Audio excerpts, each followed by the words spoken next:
ഒരു സൈഡില് ചാലിയാർ പുഴ അങ്ങനെ നീണ്ടു നിവർന്ന് കിടക്കുകയാണ്. മറ്റേ സൈഡ് മുണ്ടേരി വനങ്ങളും. ഉൾക്കാട്ടിലേക്ക് പോയി കഴിഞ്ഞാലും അവിടെയും ഒരുപാട് ആദിവാസികള് പുതിയതായിട്ട് പുതുക്കി പണിതതായിട്ടുള്ള ഓരോ വീടുകളുമാണ് ആ കാണുന്നത്. ഡ്രസ്സിന്റെ കോലൊക്കെ ദേ വെള്ള ഷർട്ടാണ്.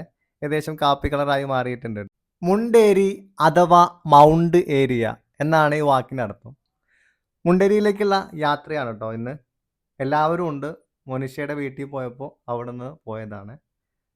കുട്ടികളും ഫാമിലിയും എല്ലാവരും ഉണ്ട്. ഞങ്ങള് ഞങ്ങളുടെ ബൈക്കിനും മോനിഷയുടെ ഫാമിലി അവരുടെ കാറിനുമാണ് യാത്ര ആരംഭിക്കുന്നത്. പോത്തുകല്ല് അങ്ങാടിയിൽ നിന്ന് ഏകദേശം 5-6 കിലോമീറ്റർ സഞ്ചരിച്ചു കഴിഞ്ഞാൽ ഈ മുണ്ടേരി എന്ന അതിമനോഹരമായൊരു ഗ്രാമം. പോകുന്ന വഴിയാണ് ഇത്. ഒരു സൈഡിൽ ചാലിയാർ പുഴ അങ്ങനെ നീണ്ടു നിവർന്ന് കിടക്കുകയാണ്. മറ്റേ സൈഡ് മുണ്ടേരി വനങ്ങളും. മുന്നോട്ട് ഒരുപാട് സഞ്ചരിച്ചു കഴിഞ്ഞാൽ വശങ്ങളിലെല്ലാം എലിഫൻ്റ് ഫെൻസിങ് കാണാം. കാരണം ആനശല്യമുള്ള ഒരു പ്രദേശമാണ് മുണ്ടേരി തമ്പുരാട്ടിക്കല്ല് മേഖലകൾ. അങ്ങനെ കുറച്ച് ദൂരം ചെന്ന് കഴിഞ്ഞാൽ നമ്മൾ എത്തിപ്പെടുന്ന ആ ഒരു ചെറിയ അങ്ങാടിയാണ് തമ്പുരാട്ടിക്കല്ല് കേട്ടോ. എലിഫൻ്റ് ഫെൻസിങ്ങിനിടയിൽ ചെറുക്കന്മാർ കളിക്കാൻ വേണ്ടി ഇതേ ഗ്രൗണ്ട് ഉണ്ടാക്കി വെച്ചിരിക്കുന്നതാണ്. അങ്ങനെ മുണ്ടേരിയുടെ കവാടം പോലെ തോന്നിക്കുന്ന ഒരു പാലം കേട്ടോ. ആ പാലം കൂടി കടന്നു കഴിഞ്ഞാൽ നമ്മൾ മുണ്ടേരി ഗ്രാമത്തിലേക്ക് കടക്കുകയാണ്. മുണ്ടേരിയിലെ ഒട്ടുമിക്ക ആളുകളും കാർഷിക വൃത്തിയായിട്ട് ജീവിക്കുന്ന ആളുകളാണ്. നമ്മൾ ഇതിനു മുന്നേ പോയിട്ടുള്ള മുണ്ടേരി വിത്ത് കൃഷി ഫാമാട്ടോ ഈ കാണുന്നതും. നമ്മൾ വീഡിയോ ചെയ്തിട്ടുണ്ട്. ഫാമിൻ്റെ എൻട്രൻസിൻ്റെ മുന്നിലൂടെ ആട്ടോ നമ്മൾ മുണ്ടേരി എന്ന ശരിക്കും ആ ഒരു പ്രദേശത്തേക്ക് പോകുന്നത്. അങ്ങനെ ദേ മുന്നോട്ട് പോയിക്കൊണ്ടിരിക്കുകയാണ്. മുന്നോട്ട് പോകുന്തോറും റോഡിൻ്റെ വീതി കുറഞ്ഞ് വരുന്നുണ്ട്. മുണ്ടേരിയിലേക്കുള്ള ബസ് റൂട്ട് ദേ ഇവിടെ അവസാനിക്കും കേട്ടോ. ഇതാണ് അവസാനത്തെ സ്റ്റോപ്പ്. ഇവിടെയാണ് ബസ്സുകൾ നിർത്തിയിടുന്നതും ബസ് യാത്രക്കാർ കയറുന്നതും എല്ലാം. ഇനി അങ്ങോട്ട് മുന്നോട്ട് പോകുമ്പോൾ റോഡിൻ്റെ വീതി കുറഞ്ഞ് വരികയാണ്. മാത്രമല്ല ഇരു സൈഡുകളിലുള്ള വീടുകളുടെ എണ്ണവും കുറഞ്ഞു വരുന്നു. അതിനർത്ഥം നമ്മൾ പതിയെ വനാതിർത്തിയിലേക്ക് കയറിക്കൊണ്ടിരിക്കുകയാണ്. അങ്ങനെ കാടിൻ്റെ എൻട്രൻസിലേക്ക് എത്തുകയാണ്. കാടിൻ്റെ എൻട്രൻസിന് തൊട്ട് മുന്നിലായിട്ടുള്ള ഈ ഏരിയകളെല്ലാം സ്വകാര്യ വ്യക്തികളുടേതാണ്. അവിടെ കാർഷിക മേഖലയാണ്. കൊക്കോ, കമുക് അങ്ങനെയുള്ള ഒരുപാട് വിളകൾ ഇവിടെ ചെയ്യുന്നുണ്ട്. ആനശല്യം വരാതിരിക്കാൻ വേണ്ടിയിട്ടുള്ള എലിഫൻ്റ് ഫെൻസിങ്ങും അവിടെയുണ്ട്. അവസാനം നമ്മൾ മുണ്ടേരിയുടെ മറ്റൊരു മുഖം കാണാൻ പോവുകയാണ്. ഇതാണ് മുണ്ടേരി എന്ന ഗ്രാമത്തിൽ നമ്മൾ കാണാൻ ആഗ്രഹിച്ച കാഴ്ചകൾ. ഈ ഒരു പാലം 2019 പ്രളയത്തിൽ തകർന്നു പോയതായിരുന്നു. അതിനു പകരം ഗവൺമെൻറ് നിർമ്മിച്ച ഒരു കോൺക്രീറ്റ് പാലമാണിത്.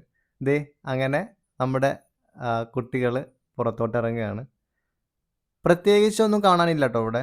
ഒരു ടൂറിസ്റ്റ് മേഖലയിൽ പോയ ആ ഒരു ഫീലിലൊന്നും വരെ നമ്മൾ വരുന്നത്.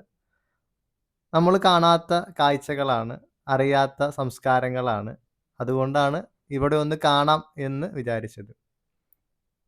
ഇതാണ് അപ്പൻ കാപ്പ് എന്ന കോളനിയാണ്. ഈ പുഴയ്ക്കക്കരെ, അതായത് പാലം കടന്നു കഴിഞ്ഞാൽ ഒരു വലിയ കോളനിയാണ്.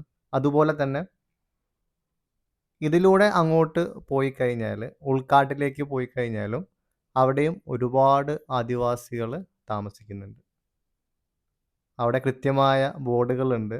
ആനത്താരയാണ്, വനത്തിലേക്ക് പ്രവേശിക്കരുത്. ഇതുവരെ ആളുകൾക്ക് എൻട്രി ഉണ്ട്.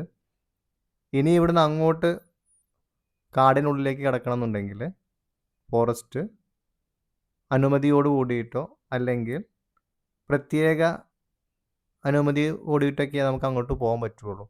അങ്ങനെ നമ്മൾ ആ ഒരു എൻട്രൻസ് വരെ പോയി തിരിച്ച് വരികയാണ്. പ്രകൃതിയിലെ ശബ്ദങ്ങളും കാഴ്ചകളൊക്കെ ഇഷ്ടപ്പെടുന്ന ആൾക്കാർക്ക് വന്ന് കാണാൻ പറ്റിയ ഒരുപാട് കാഴ്ചകൾ ഇവിടെയുണ്ട്. വേനൽക്കാലം ആയതുകൊണ്ടാണ് ഈ താഴെ കാണുന്ന പുഴയിൽ വെള്ളം വളരെ കുറഞ്ഞിരിക്കുന്നത്. മഴക്കാലമായാൽ അത്യാവശ്യം വെള്ളം ഈ പുഴയിലുണ്ടാവും ട്ടോ. ഈ കാണുന്ന വീടുകൾ പല പ്രളയങ്ങളിലും മുങ്ങിപ്പോയിട്ടുള്ളതാണ്. പുതിയതായിട്ട് പുതുക്കി പണിതതായിട്ടുള്ള ഓരോ വീടുകളുമാണ് ആ കാണുന്നത്. അങ്ങനെ ഞങ്ങൾ നോക്കി നിൽക്കതെ ഒരു മീൻകാരനാട്ടോ വന്നു പോകുന്നത്. കോളനിയിൽ മീൻ വിൽക്കുന്ന ഒരാളായിരിക്കണം. അദ്ദേഹം തിരിച്ച് പോകുന്നത് ആ ഉൾക്കാട്ടിലേക്കാണ്. ഉൾക്കാട്ടിലേക്ക് മൂപ്പര് എങ്ങനെ പോകുന്നൊരു ഐഡിയ എനിക്കില്ല കേട്ടോ. കാരണം ആനയുള്ള ഒരു പ്രദേശമാണ്. മാത്രമല്ല ഇവിടെ താമസിക്കുന്ന മിക്ക ആളുകളും അവരുടെ വീട്ടിലേക്ക് ജോലി കഴിഞ്ഞ് വരുന്നതോ അല്ലെങ്കിൽ മറ്റാവശ്യങ്ങൾക്ക് പോകുന്നതോ ആയിട്ടുള്ള ആളുകൾ തിരിച്ചു വരുന്നത് ഓട്ടോയിലാണ് കേട്ടോ. ഞങ്ങൾ ആ പാലത്തിൻ്റെ തൊട്ട് മേലെ നിൽക്കുന്ന സമയത്ത് ഏകദേശം 5 6 ഓട്ടോകൾ തുരുതുരാ വന്നു. ഓട്ടോയ്ക്ക് കൊടുക്കാൻ ഇത്രയും പണം ഇവർക്ക് എവിടുന്നാന്നുള്ളൊരു സംശയം എൻ്റെ മനസ്സിൽ ഉദിച്ചു കേട്ടോ. കാരണം വരുന്നവരെല്ലാവരും ഓട്ടോയ്ക്കാണ് വരുന്നത്. നേരത്തെ പറഞ്ഞ പോലെ ആ ഉൾക്കാട്ടിൽ താമസിക്കുന്ന ആളുകൾ ഒരുപാട് സാധനങ്ങൾ വാങ്ങി മുന്നോട്ട് പോവുകയാണ്. ഇവിടെ വരെയാണ് ഓട്ടോയ്ക്കും മറ്റ് ചെറിയ വാഹനങ്ങൾക്കൊക്കെ പോകാൻ സാധിക്കും. ഇവിടെ നിന്ന് മുന്നോട്ട് പോകണമെന്നുണ്ടെങ്കിൽ ജീപ്പ് മാർഗം സഞ്ചരിക്കാൻ പറ്റുന്ന ഏരിയകളാണ്. ഓഫ് റോഡ് റോഡുകളാണ് കേട്ടോ. നല്ല തെളിഞ്ഞ വെള്ളം കേട്ടോ. വൃത്തികേടുകളൊന്നും വല്ലാണ്ട് ഇവിടെ ഇല്ല. അങ്ങനെ കാഴ്ചകളൊക്കെ ഏകദേശം കണ്ടു കേട്ടോ. ഇനി നമുക്ക് കുറച്ച് ഫോട്ടോ എടുക്കാം. അപ്പോഴേക്കും നമ്മുടെ നമാമിക്കുട്ടിയും ദച്ചൂട്ടനൊക്കെ റെഡിയായി വന്നിട്ടുണ്ട്.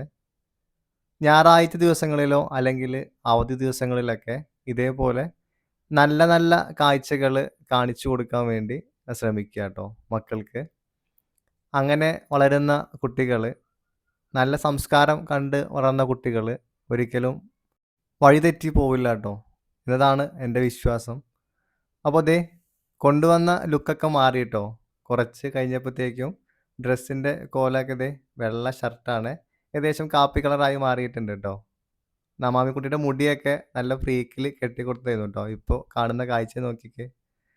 അങ്ങനെ നമ്മൾ കാഴ്ചകളെ കണ്ട് ഇനി നമുക്ക് തിരിച്ചു പോകണം. സമയം ഏകദേശം 5 മണി കഴിഞ്ഞ് 6 മണിയൊക്കെ ആവാനായി. ആനയൊക്കെ വല്ലപ്പോഴും വരുന്ന വഴിയാണ്. വെറുതെ ആനകൾക്ക് തടസ്സം ഉണ്ടാക്കണ്ട. ഞങ്ങൾ തിരിച്ചു പോകാൻ സമയമായപ്പോഴത്തേക്കും വേറൊരു ഫാമിലി അവിടെ വന്നിട്ടുണ്ട്. ഒരു ചെറിയ കൊച്ചിനെയും കൊണ്ടാണ് വന്നിരിക്കുന്നത് കേട്ടോ. അപ്പോൾ വൈകുന്നേര സമയത്ത് ആളുകൾ ഇവിടെ വരാറുണ്ട്. ഈ ഒരു സ്ഥലത്ത് വന്നിരുന്ന് സമയം ചെലവഴിക്കാറുണ്ട്. പ്രത്യേകിച്ച് ഇതേപോലെ കുട്ടികളെ കൊണ്ട് കേട്ടോ. അപ്പോൾ നമ്മൾ നമ്മുടെ മുണ്ടേരി കാണാൻ ഒരുപാട് ആഗ്രഹിച്ചതാണ്. അങ്ങനെ മുണ്ടേരി കാഴ്ചകളെ കണ്ട് നമ്മൾ തിരിച്ച് വീട്ടിലോട്ട് പോവുകയാണ്. പോകുന്ന വഴിയിൽ നേരത്തെ പറഞ്ഞില്ലേ, ഇവിടെയുള്ള ആളുകൾ മിക്ക ആളുകളും കാർഷിക മേഖലയുമായി ബന്ധപ്പെട്ട് ജീവിക്കുന്ന ആളുകളാണ്. അപ്പോൾ ഒരു അടിപൊളി പോത്തെ. അങ്ങനെ ഒരുപാട് കാലത്തെ ഒരു ആഗ്രഹമാണ് കേട്ടോ ഈ മുണ്ടേരി എന്ന പേര് അല്ലെങ്കിൽ മുണ്ടേരി എന്ന പ്രദേശം ഒന്ന് കാണണമെന്നും അവിടെ ഒന്ന് എത്തിപ്പെടണമെന്നും ആഗ്രഹിച്ചിരുന്നേ. ഉൾക്കാടിലേക്ക് പോയിട്ടില്ലെങ്കിലും മുണ്ടേരിയുടെ ഏകദേശം ഒരു രൂപഭംഗി നമുക്ക് മനസ്സിലായി കേട്ടോ. തിരിച്ച് നമ്മൾ പോവുകയാണ്. അപ്പോൾ ചാലിയാറിൻ്റെ തീരത്ത് കൂടെ ആട്ടോ ഈ റോഡ് കണ്ടോ. തൊട്ട് അപ്പുറത്ത് ചാലിയാർ പുഴ, അതായത് നമ്മുടെ വീടിൻ്റെ ചാരി ഒഴുകുന്ന പുഴയാണ് ചാലിയാർ പുഴ. ആ ചാലിയാർ പുഴ വരുന്നത് ഇതിലൂടെയൊക്കെയാണ്. ഈ മുണ്ടേരിയിൽ നിന്ന് വളരെ കുറച്ചു ദൂരമാണ് വയനാട്ടിലെ ചൂരൽമലയിലേക്കുള്ളത്. അതായത് കഴിഞ്ഞ വർഷം ഉരുൾപൊട്ടലുണ്ടായി ഒരുപാട് പേര് മരിച്ച ആ ഒരു പ്രദേശത്തേക്ക് ഇവിടെ നിന്ന് വളരെ കുറച്ച് ദൂരം മാത്രമാണുള്ളത്. അങ്ങനെ നമ്മൾ തിരിച്ച് പോത്തുകല്ല് അങ്ങാടിയിലേക്ക് എത്തിയിരിക്കുകയാണ് കേട്ടോ. മോനിഷയുടെ വീട് പോത്തുകല്ല് അങ്ങാടിന്ന് ഒരു 4 കിലോമീറ്റർ കൂടെ ഉള്ളിലേക്ക് പോയി കഴിഞ്ഞാൽ അവളുടെ വീട്ടിലേക്ക് എത്തും. മുണ്ടേരിക്ക് തൊട്ടടുത്തുള്ള വലിയ അങ്ങാടി അല്ലെങ്കിൽ മുണ്ടേരി എന്ന പ്രദേശം ഉൾപ്പെടുന്ന പഞ്ചായത്ത് പോത്തുകല്ല് പഞ്ചായത്തിലാണ്.